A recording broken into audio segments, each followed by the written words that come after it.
नमस्ते, मैं डॉक्टर रुक्मिणी चौधरी और आज हम बात करने वाले हैं ऑस्टियोपोरोसिस के बारे में। ऑस्टियोपोरोसिस का मतलब है यहाँ पे हड्डियों का फ्रेजाइल हो जाना, कमजोर हो जाना, वीक हो जाना, बोन का एक जो डेंसिटी हो जाता है वो बहुत ही कम हो जाना। रिस्क फैक्टर्स की हम बात करेंगे और अलार्मिंग साइन की हम बात करेंगे कि क्या साइंस हैं जो अलार्मिंग है कि आपको ट्रीटमेंट जरूरी हो जाता है। प्रिवेंशन बचाव की भी हम बात करने वाले हैं। देखिए, ऑस्टियो मीन्स बोन, हड्डी आपकी, और पोरोसिस मीन्स पोरस यानी कि होल्स हो जाना। तो हड्डियां इसमें कहीं की भंगुर हो जाती हैं, फ्रेजाइल बहुत ही वीक हो जाती हैं, जो एक बोन डेंसिटी हो जाती है वो बहुत ही कम हो जाती है।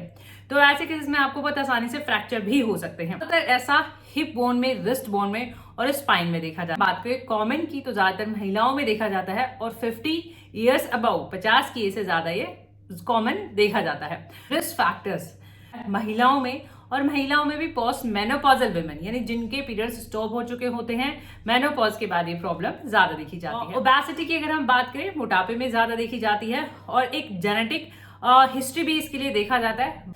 स्मोकिंग है, धूम्रपान है या फिर अल्कोहल का अगर ज्यादा कंजम्पशन है तो वैसे केस में भी जिनका बिल्ड नेचुरली, जो पतले लोग होते हैं, जिनका बिल्ड पतले की साइड रहता है, थिन जो लोग होते हैं, उनमें भी ज्यादा देखी जाती है। एंडोक्राइन डिसऑर्डर्स हैं, जैसे अगर हम बात करें थायराइड की कुछ प्रॉब्लम है या फिर पैराथायराइड ग्लैंड की कुछ प्रॉब्लम है या फिर जीआईटी की कोई प्रॉब्लम है, जैसे सीलिएक डिजीज की अगर हम बात करें, सीलिएक डिजीज में आपका एब्जॉर्प्शन में प्रॉब्लम रहेगी तो कैल्शियम एब्जॉर्प्शन कम रहेगा, तो वैसे केसेस में भी ये प्रॉब्लम देखी जाती है। ऑटो इम्यून डिसऑर्डर्स हैं, जैसे रूमेटॉइड आर्थराइटिस है या फिर हम आर्थराइटिस की ही बात करें तो वैसे केसेस में भी कुछ डिसऑर्डर्स हैं, जैसे कैंसर है, मल्टीपल माइलोमा है। मेडिसिन ऐसी जिसकी वजह से भी ये प्रॉब्लम देखी जाती है। मेडिसिन में हम बात करना चाहेंगे, डाययूरेटिक्स हैं जो आपको बीपी में दिए करने के लिए, कंट्रोल करने के लिए। यहाँ पे कॉर्टिकोस्टेरॉइड्स की जो स्वेलिंग को कम करने में यूज होती है मेडिसिन, सीजर्स में, एपिलेप्सी फिट्स में यूज होती हैं।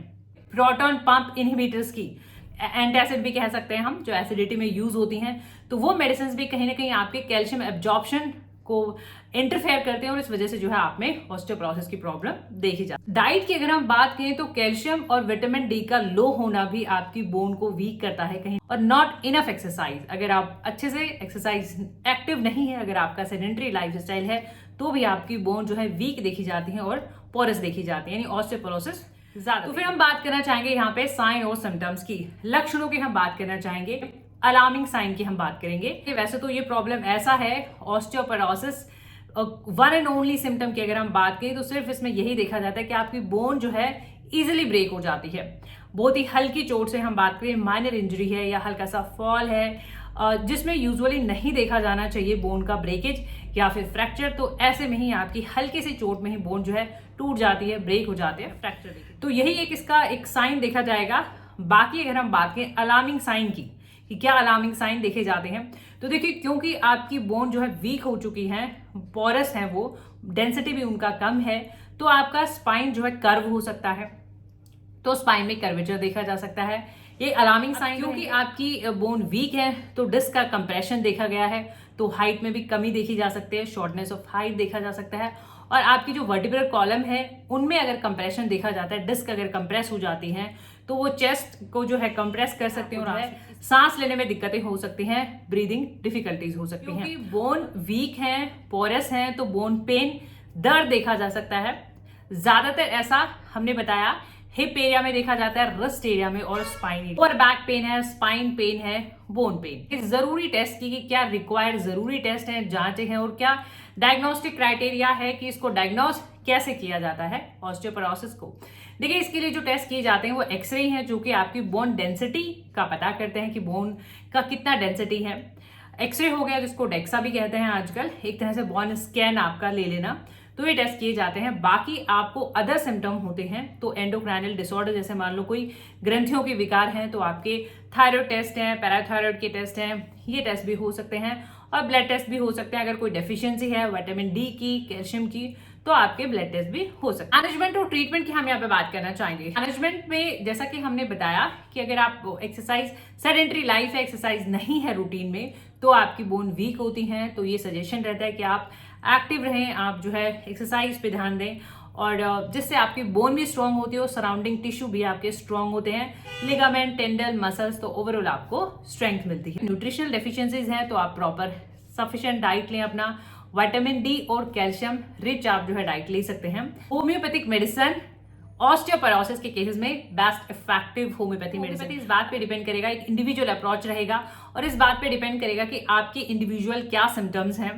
और इसके अलावा अदर आपको क्या प्रॉब्लम है। एक होलिस्टिक अप्रोच भी रहेगा कि आपको क्या क्या और सिम्टम्स हैं। इन सभी मेडिसिन के लिंक आपको नीचे डिस्क्रिप्शन बॉक्स में मिल जाएंगे अगर आप यूट्यूब पे देख रहे हैं और ये सभी मेडिसिन आपको नहीं खरीदनी होती हैं। अब अपने केस के अकॉर्डिंग जाइएगा कि आपको बार बार फ्रैक्चर होते हैं या फिर बोन पेन है या स्पाइन में कर्वेचर है या पस फॉर्मेशन हो गया है, तो इस तरीके से जो है आप अर्थराइटिस का केस है या फिर रूमेटॉइड अर्थराइटिस का केस है, आप इंडिविजुअली जो है अकॉर्डिंग मेडिसिन पिक करें। फॉस्फोरस से हम बात करना चाहेंगे। देखिए फॉस्फोरस में बहुत ही ज्यादा पेन देखे जाते हैं और फॉस्फोरस बोन हेल्थ के लिए काफी अच्छा रहता है, तो ये क्लिनिक के अकॉर्डिंग है, आप कम क्वांटिटी देख सकते हैं।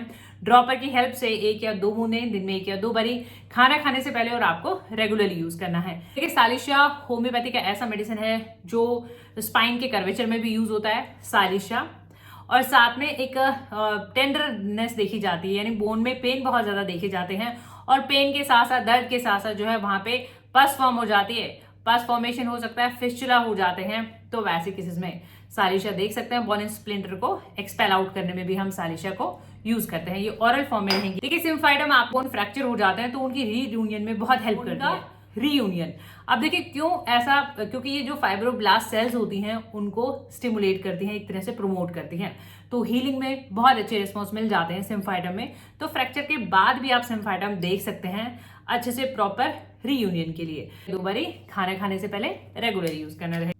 देखिए मर्क्सोल एक ऐसा दवा है जो नाइट पेन में, यानी रात को अगर हड्डियों में दर्द होता है, बोन पेन नाइट में अगर होता है, तो जो है आप मर्क्सोल देख सकते हैं। 1 या 2 बूंदें दिन में 1 या 2 बारी रेगुलरली यूज करना रहेगा आपको 3-4 हफ्ते। कैलकेरिया फॉस होम्योपैथी का बेस्ट मेडिसिन है, कोई भी बोन की प्रॉब्लम रहती है।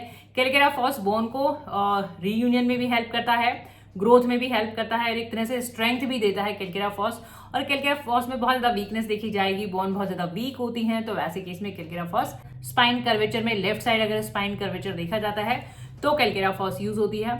बोन पेन में जैसे हिप पे है, हिप बोन पेन में काफी अच्छे जो है इसके रिस्पॉन्स हमें मिल जाते हैं। देखिए रूटा एक ऐसी होम्योपैथिक मेडिसिन है, रूटा में हड्डियों के साथ साथ बोन के साथ साथ जो सराउंडिंग टिश्यू रहते हैं, लिगामेंट, टेंडन है, फाइबर है, तो उन सभी को हीलिंग में रूटा हेल्प करती है। और सूजन अगर वहां पे है तो भी जो है आप रूटा देख सकते हैं। सेम वैसे ही ड्रॉपर की हेल्प से 1 या 2 बूंदें दिन में 1 या 2 बारी खाना खाने से। कार्ब की अगर हम बात करें तो अगर हम बात करें ओबेस जो पर्सनैलिटीज होती हैं, ओवरवेट जो होते हैं, उनमें काफी अच्छे रिस्पॉन्स मिल जाते हैं। और लॉन्ग बोन की अगर हम बात करें, जैसे स्पाइन में अगर कोई प्रॉब्लम है या फिर थाई बोन है, लॉन्ग बोन में अगर दिक्कतें देखी जाती हैं तो हम कैलकेरिया का प्रेस्क्राइब। हाइपेरिकम है, ये मेडिसिन जो है टैबलेट फॉर्म में है। हाइपेरिकम हम तब देते हैं जब आपकी स्पाइन में वर्टिब्रल कॉलम जो रहती हैं वो जो है कंप्रेस कर देती हैं आपकी नर्व को, नसों को, इसकी वजह से जो है आपको नमनेस हो सकती है, इवन पैरालिसिस भी हो सकता है, तो ऐसे कम देते हैं। बोन पेन है, नर्व का कंप्रेशन है, स्पाइन बैक पेन है, तो हाइपेरिकम देख 34 की। देखिए इसमें काफी सारी मेडिसिन के कॉम्बिनेशन हैं, मल्टीपल मेडिसिन हैं, तो वो भी जो है आप देख सकते हैं फॉर्म में है। तो ड्रॉपर की हेल्प से आपको ऐसा लेना रहेगा 5, 10, 15 ड्रॉप्स दवा की, 5, 10, 15 बूंदें थोड़े से गुनगुने पानी में मिक्स करके दिन में 2 या 3 पहले रेगुलरली यूज करना रहेगा। की टैबलेट्स हैं, जैसे कि हमने बात करी थी कैलकेरिया फॉस डाइल्यूशन की, मेडिसिन जो है टैबलेट फॉर्म में है, तो जो है कैलकेरिया फॉस बच्चों में ज्यादातर देते हैं, तो ये भी देख सकते हैं। टैबलेट की अगर हम बात करें 2 या 3 गोली दिन में 2 या 3 बारी खाना खाने से पहले रेगुलरली यूज करना है। केस के अकॉर्डिंग भी मेडिसिन हो सकती हैं। सो होपफुली ये वीडियो आपकी हेल्प कर सके। इन वीडियो से आपकी हेल्प होती है तो प्लीज आप वीडियोस को लाइक करें, शेयर करें। चैनल पे नहीं है तो चैनल को सब्सक्राइब करें, बेल आइकन घंटी जरूर दबाएं अपडेटेड रहने के लिए। Thank you for your time, thank you for watching, keep supporting, thank you so much.